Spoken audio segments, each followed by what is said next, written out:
Our today's guest is a photo blogger, a musician, not a sports person, yet very disciplined. She studied engineering and an MBA, worked at companies like Mahindra, Akamai Technologies, before she became the director of global sales development at Whatfix, which is apparently the fastest growing SaaS company in the world. And she manages a team of 20 SDRs and counting, so she brings tons of experience in managing sales development team. Without further ado, I'm happy to welcome Kasturi on Salespin. Hey everyone, welcome to the 7th episode of Salespin featuring Kasturi. And we are going to talk about something really different today. Rahul, say hi and probably introduce the topic. Hi, Kasturi.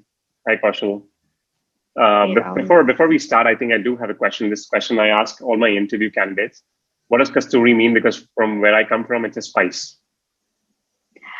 Kasturi means musk, the musk perfume that you use. Oh, okay. It's that. Yeah, it's found in a deer's body. So yeah. Wow, nice. How many deers I know we have killed? Because I have like 3 or 4 musk perfumes. yeah.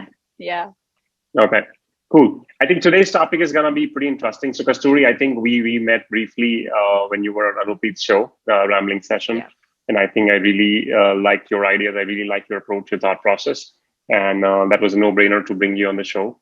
So today's topic is, and I think this is something which is very close to my heart because a lot of SDRs who are new to the game, who are new to the sales, they do come and ask me, hey, how should we go about it? So the topic today we're going to discuss is, how do you think an SDR should spend their maybe 30, 60, 90 days, in an organization? And the second part of the question would be, how do you think that will be different when you are, let's say, an experienced SDR versus someone who is entering the sales world for the first time? Yeah, great. I think, Rahul, we all had this question when we started our careers. So yeah, we all have gone through this phase, and I'm sure Kaushal will also agree, you will also agree, it's not the easiest when you just get into this whole organization and you're clueless what to do and where to start from. Right. So I personally spend a lot of time with my new SDR hires because I feel that the first month basically builds the foundation of that person and ensures how long or how successful this person would be with this organization that you're hiring for. Right. So if you ask me, my 2 cents, I break it down into not 30, 60, 90. I break it down into first 15 and then 15, and then we go by that. So the first 15 days is chill, like you don't do much. I just let them get to know the company, get to know the culture, get to meet and talk as many people as you can within the company. And the last 1.5 years has been all remote work, but then still, I would suggest names. I give them names. Hey, go ping this person, Slack him, get on a call, 15 minutes, 20 minutes, just say, hi, I've joined this team and I want to know what your learnings from this company has been. You've been with this organization for this much time. I think 15 days is just that. I don't let them go through product trainings. I don't let them go through rigorous sales trainings as well. That happens parallelly, yes. So there's always an overlap where you have 1 or 2 sessions, which gives you an overview of the org structure, gives you an overview of what the product solves, what the product does, how the team is structured, what the process is at a very, very superficial level. And then we get on to the tough part of it, which is the next 30 days, where you go through n number of trainings, which is sessions. So now you're settled in, you feel like a part of this organization because you've spoken to leaders, you've spoken to your peers, you've spoken to people from cross-functional teams, you know what each one is doing. You know, okay, this department does this person does this designation does this. So you know where in this whole scheme of things you fit into and why your role is very, very important. I think knowing that is very important. Kaushal, you were asking something. Yes. So thank you for your answer, Kasturi. I mean, that is something that I very closely resonate with because I have spent a little over 90 days with my current organization, ChargeBee, and I have joined as an SDR. Now, what you say is something that, probably parts of it is what I missed out on, because during this pandemic I was onboarded remotely, and I did not really get a lot of time to spend with a lot of people. And the first 15 days of chill that you mentioned, that is something that I did not really get. Probably it's not anyone's fault, obviously, because how will I communicate with other people, right? So Yeah. I got along with the trainings, and then I started working directly after that, right? No complaints as such. I am having a great time. I'm learning a lot. But what do you suggest? How how does a new joinee, like even you are hiring people remotely now, Yeah. how does a new joinee get to know the culture, get to know more about the organization and its values? Okay. Yeah. Very fair question, Kaushal. I think inherently, as what we do in terms of sales or sales development, you just need to be curious, right? The first thing that you have to bring along with you and never let go of is curiosity. So the first day when you join your company and you're meeting your hiring manager, because you probably have met him or her during the interview process, so you know the face. And when you're meeting him or her, you tell me, like, just go all out and ask all your questions. Like, be very curious. Okay, so where do I fit in? What's the org structure? How do I work with sales? If you're an SDR, who heads sales? How many teams are there? How many people are there? How many people are there in SDR function? How many regions do we have? How are we, like, you have so many questions, right? Where did the company start from? Can I speak to the CEO, if that's possible?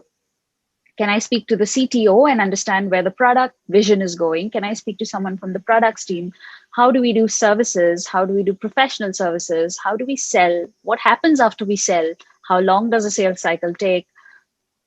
Like, there's so much to ask. So I think just bring a big bag of curiosity and get all your answers there. I mean, and if you start asking, then your hiring manager, of course, will let you do all that you need to do to get your answers on questions answered. Sorry. So I think that's very important. I have SDRs in my team who said, "Hey, why can't we speak to Khadim and know what the plans are?" And that's when I said, yeah, sure, you can. And Khadim usually does this monthly catch up with all the new hires across functions, no matter where, what.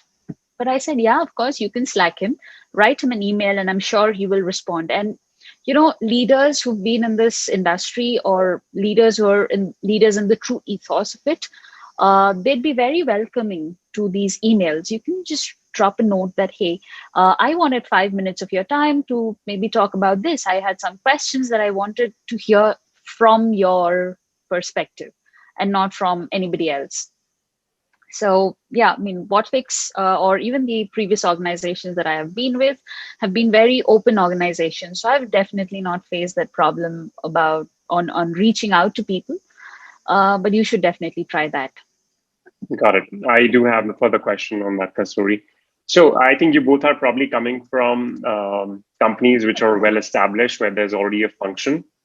And since I have majorly worked with companies where probably I was the first SDR, or I was supposed to set up the first SDR team, and I know tons of SDR who are a little experienced now and are joining companies as the first SDR. So their first point of contact would not be SDR leader, or maybe a sales leader. In fact, that might be just a CEO, or maybe there's a sales leader or an account executive. I have a question. I have two questions. Question one: why? So while 30-60-90 plan, the one you suggested, works great for companies which are well established in their function, what about the companies which are not established? And what message would you have, let's say, for the founders or for the people or sales leader who are hiring their first SDR and would not have the same liberty as you guys do? Yeah, very, very relevant, Rahul. So, like I said, right, when I joined Car Technologies and I was just thrown in Dubai, I didn't really know what to do. And that's probably what happens to the first SDR that gets into an organization that does not have a structure or a process in place. And he just knows that, okay, I've joined as an SDR and I have to get those leads, or I have to be responsible for pipeline generation. And I'm working with the sales leader or account executive, or all merged into one person, or with the CEO directly. But you can still be curious. You can still ask the questions. What are your plans? why did you even hire me? What are your expectations for the first 90 days? So I see this mistake happening in a lot of early stage startups. I speak to a lot of them, and I see founders expecting a lot very soon, right? So you have to give that SDR time to feel that he is in an organization that he can feel at home with. So he has to feel that XYZ company is my company as well. Only then he would have that conviction to go and pitch the way you would want him to pitch. So that requires a little bit of time. It may take a week for some people. It may take 2 weeks for some people. So you have to give him that time and give him enough reasons why you believe the product that you built is great and is solving something that's of importance, right? So I think conviction is very important in sales, and whether you're the first SDR joining a team or you're joining a team of SDRs, I think you need to first be convinced as an individual that this product or this solution really solves something that's important. And only then can you be confident about pitching it to whoever. Like today, if Rahul, you don't agree that Slintel is solving a problem that is very required, or it's solving a problem there where there's a gap in the industry, you just feel like, oh, I'm just another solution competing with the likes of Zoom Info and the others, and I don't know, where do I fit in? Right. No. Right. So I that's think what very important. Love the answer.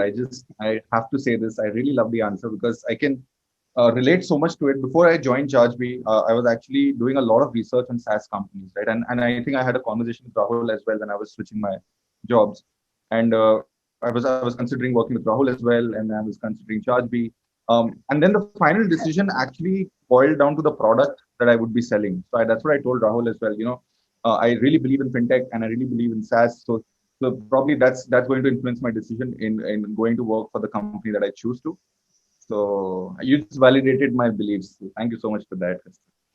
Yeah, I'll Oh, remember that. and Kaushal, I had totally. Sorry, go ahead. sometimes, no, Rahul, you should get Kaushal back. Like, get him No. convinced.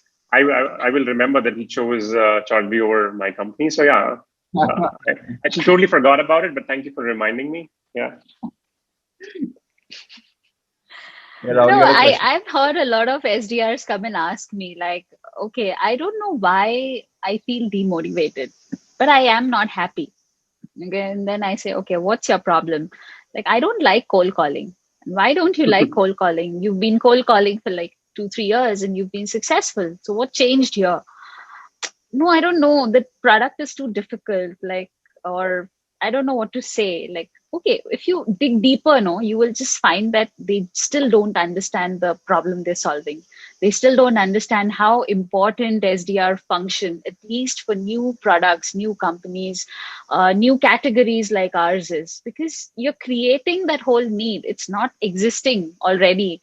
At least for Whatfix, I keep telling guys, you're evangelists. You're going and telling the customer, see, you're doing something that's very difficult and I can make it easy, and you just probably don't have any idea that there's something that can make your life so easy. So you have to create that need, and maybe that's what motivates an SDR, that yes, there's a purpose and I completely believe in what I'm saying or speaking to anybody.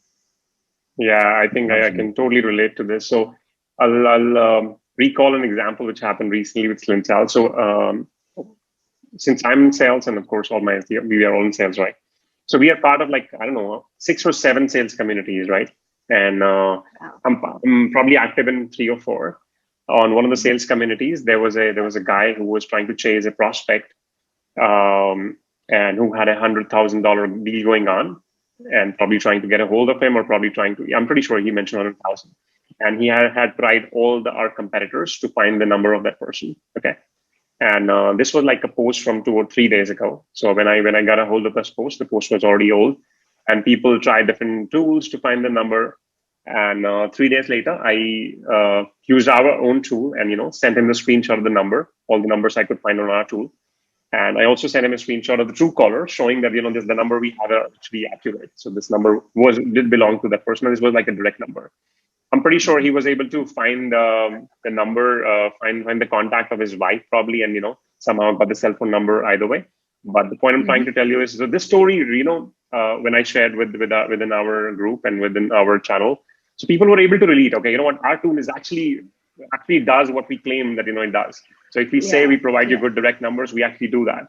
And this is one live example that where somebody who has tried all the tools, it's not working for them. So bringing the point when you said, Kasturi, that I think it's very important for SDR to spend time with maybe customer success. So whenever you win a deal, you can actually be a part of the first session, and maybe or any of the session, maybe you can watch any of the recorded session, like, hey, and because that's what customer success does, right? They try to find out why did the customer buy from us, what really went into the deal, because most of the time account executives usually touch the surface, and that's when customer success comes in. That's when they find out, okay, what are the real challenges you're trying to solve. Once the SDR get a hold of it, that information, oh, you know what, there is actually a need. And actually, I think that really helps even the SDR. So the kind of training we have at Slintel does involve that you speak to customer success for like 2 or 3 hours, listen to a few first recording of when the customer gets onboarded, so that you can really speak the language of the prospect. Right. That will definitely help you in your whole messaging, cold calling or emailing or whatever. True. That's wonderful, Rahul. Yeah, that's wonderful. Yeah, Rahul, I must say, I've started believing in your product now. But you don't believe in me, right? That's why you chose ChargeBee. Next question. He believes that you've built a great team at ChargeBee that he can be a part of.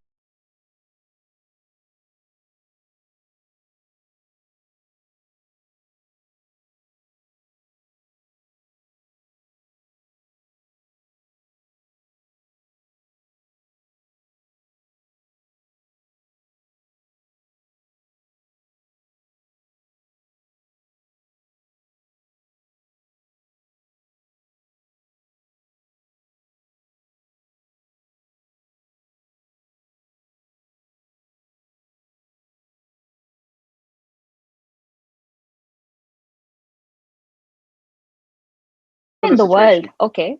5 seconds. I think I'll go back to Dubai. I love that city. Okay. If you had to be a famous celebrity, whose life would you choose?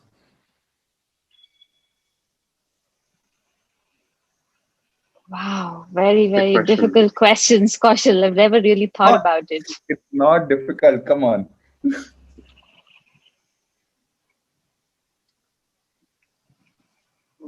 Celine Doesn't Dion, have to maybe. be an actor. Celine Dion. Okay. No. Do you Celine think, Dion, I said. Yeah. Yeah. Do you think an MBA is necessary to be in sales? No, absolutely not. If you had to give a message to the MBA freshers who are graduating in sales, what would it be? Know why you're graduating in sales. Know your why. Okay. So that brings us to the end of the rapid fire round. Kasturi, well done. You don't get a hamper. We don't have an hamper. No, I know I sucked. Yeah. No, I know I sucked at it because it was good. It was good. You just had to answer in 5 seconds. That's the only place where you, just like you have to answer whatever comes to mind first. That's okay. Oh man, so many things come to my mind at the same time. Like I have to choose which one to say. But I have to be honest with you here, Kasturi. You seem like a very disciplined leader when it comes to the work. Like you are very, very. It seems like you are very dedicated to your work. Is that correct? Am I correct here? I try to be. I don't know, but I'm very passionate about what I do. Like I am very passionate about my team. Like I take care of them like my own kids.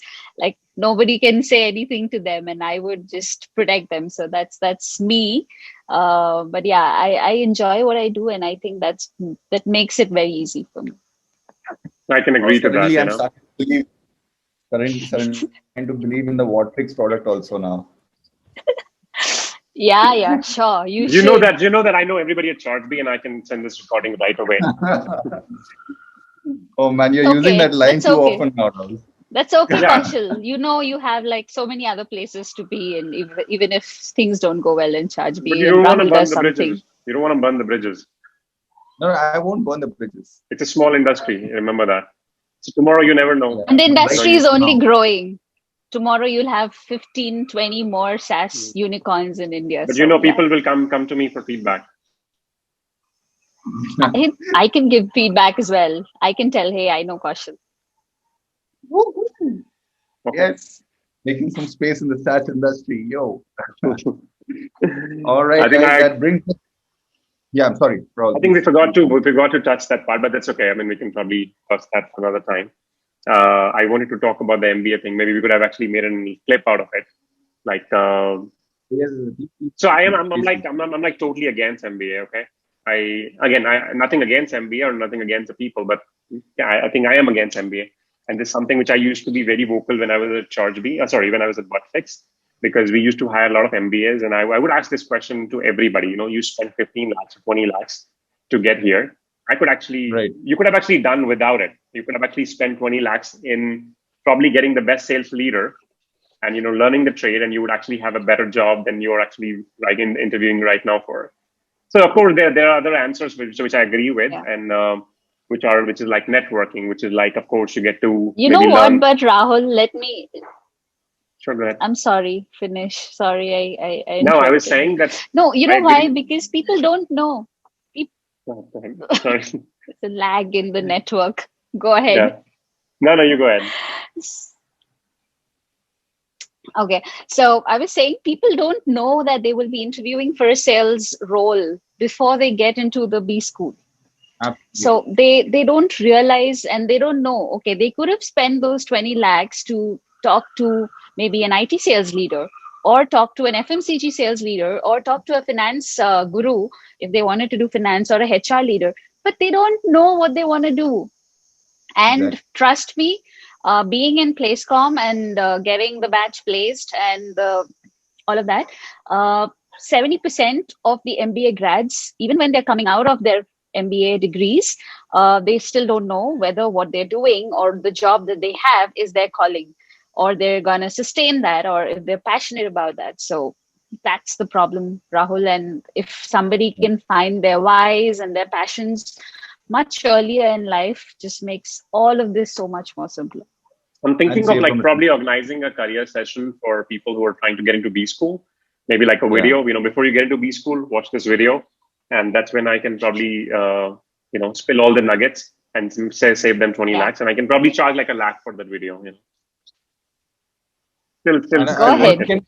You can put me as the victim in that video. I will. Yeah, I will probably blacken your eye or something, and I will show you, what happens when you spend that money. Don't do what this guy did. Fair point. I can begin with. Agree with. Let's do that. Let's do that, Kaushal. I mean, since it's already out, let's do that video. And people go just behind the brand names of B schools, okay? And in the true ethos of it, every B school would teach you the same subjects. Just a little bit of exposure from the leaders that you get to meet and talk in TED Talks or internal conferences, etc. So looking at the ROI for MBA is also very important. And I think I was smart there. Like I had calls from MDI, IMT, etc. I still went and chose to do it from Liba because the course fee was the least. And I said, okay, the course fee is 7 lakhs. I can get that ROI back in less than a year if I get into one of the top placements. So, okay, let me just pick this college. I can be best here. So that was my calculation, and I didn't want to spend money. So I learned business in Mahindra, like I said. So yeah, I sometimes feel lucky, I mean, I don't know. I somehow feel lucky that I probably was able to save that sort of money. I mean, I think I'm probably the only person who spent the least on my education. Like when it comes to like the formal education, like even my bachelor's, I spent probably the least. Not as less as probably a DU or some other student might have. But I'm sure they end up spending like in other expenses like partying and all that. But my education, like I spent and I sponsored my whole education myself because I was able to earn that enough during my bartending. So yeah, I think that really helped. And then decision not to pursue MBA really, really helped. And I remember, almost giving up when my mom actually got me like 4 forms. I remember of the colleges which were not even UGC approved. And because at that time I did not know that. And then I got to know later. But I'm saying, she got me all the forms. She actually bought the forms. She almost filled it for me. She said, sign it and, send it. I said, I don't want to do it. And because those were like correspondence sort of MBA where you don't even have to go to college and you just have to fill the, finish the exams. And that too, for those exams as well, you don't have to like go to the college. So there's no credibility, right? Whether I'm doing those exams or somebody else. Both of you, I have to tell both of you, thank you for making my weekend so terrible for me. I feel terrible right now because I did the exact call your mother and tell her. I mean, I think I did the exact opposite of what you two said right now. And, I'm going to cry after this video. My loan, like people at my age have their home loans on. I have my MBA loan on. I know another SDR who, I don't want to name him, it'll be very specific, who works in Buttricks. He has the same problem as you do. I think he had an MBA loan for a long time. He's not a batchmate. He's not your batchmate. I know other people, like I said, in terms of SDR. I know a lot of people. Kaushal, you're not alone. Trust me. There are so many, many, many people out there. But it's very demotivating sometimes to hear their stories. If I ask them what motivates you to do sales, they say I have an education loan to pay off. And I'm like, God, yeah, okay, that's the harsh reality. Also, let's do one thing. So I have, I think, good connection at Symbiosis since I've had from them a lot. Let's go there and host a session. Why not to do an MBA? Yeah, and the t-shirts that we are wearing right now, we'll wear a quote on top of it because we are going to an MBA college. We can do that. I have a lot of them. But yeah, I think that'll be funny because I think Symbiosis do host a lot of people for these guest sessions, right? So I can ask them to do a session. I'm not sure if they'll approve it, but if they do, yeah, there's nothing like it. It'll be fun. But I'm definitely gonna include you in the video, man. We're definitely gonna do a video. Why not do an MBA? Yeah, definitely. That's a good point. That's the next topic for us. Thanks for that, Kasturi. Great. So that brings us to the end of this episode 7. I hope you had a great time, Rahul, Kasturi, both of you. And now I sound like the host of this show.